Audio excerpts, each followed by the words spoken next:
By the late 1990s, Toys R Us was generating $11 billion a year across a massive empire of over 1,600 physical locations. Founder Charles Lazarus created the ultimate category killer. Ignoring clothing and groceries, he built stores massive enough to house every conceivable toy under one roof. But in 1998, Walmart took the crown as the nation's top toy seller. They used toys as a loss leader, pricing action figures and board games below cost to get parents in the door, knowing they would make up the profit on higher margin items like groceries. Toys R Us couldn't compete with that pricing. Because they only sold toys, they actually needed to make a profit on them to keep their stores open. Looking for a way to maintain dominance, they turned to the emerging internet. In 1999, they launched ToysRUs.com, and consumer orders quickly flooded in. But taking orders is different from delivering them. Customers who bought gifts weeks in advance didn't receive their packages by Christmas. The company's logistics network completely collapsed under the volume. The fallout was humiliating. The Federal Trade Commission hit the company with a $350,000 fine for missing its delivery dates.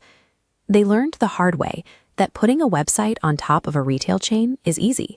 Building the dedicated warehouses and inventory routing to run a true e-commerce operation requires entirely different capabilities. Instead of spending the time and capital to build that digital infrastructure, Toys R Us outsourced the problem. In August 2000, they signed a 10-year exclusive fulfillment deal with a rising internet company called Amazon.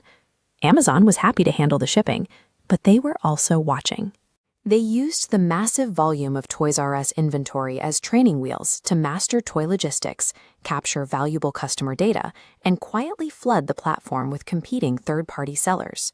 By 2004, Toys R Us realized they were feeding their biggest competitor. They sued for breach of contract and eventually won a $51 million settlement. But the cash payout was irrelevant.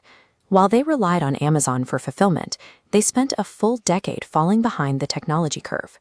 Amazon had learned how to sell toys, and Toys R Us still didn't know how to operate online. Now they faced a math problem they couldn't solve, the structural trap of hybrid retail. This diagram breaks down the unit economics of a physical store. On top of the baseline cost of producing a toy, you have a massive block of overhead: real estate rent, on-site inventory, utilities, and retail staff. Compare that to a pure-play e-commerce operation like Amazon. Operating out of centralized warehouses rather than neighborhood storefronts shrinks that overhead block, allowing them to sell the exact same toy at a significantly lower price. If Toys R Us tried to lower their prices to match Amazon, their profit margin dropped into the red. The transaction could no longer cover the cost of keeping the store lights on. Surviving this math required massive capital investment. But in 2005, a group of private equity firms bought the company in a leveraged buyout.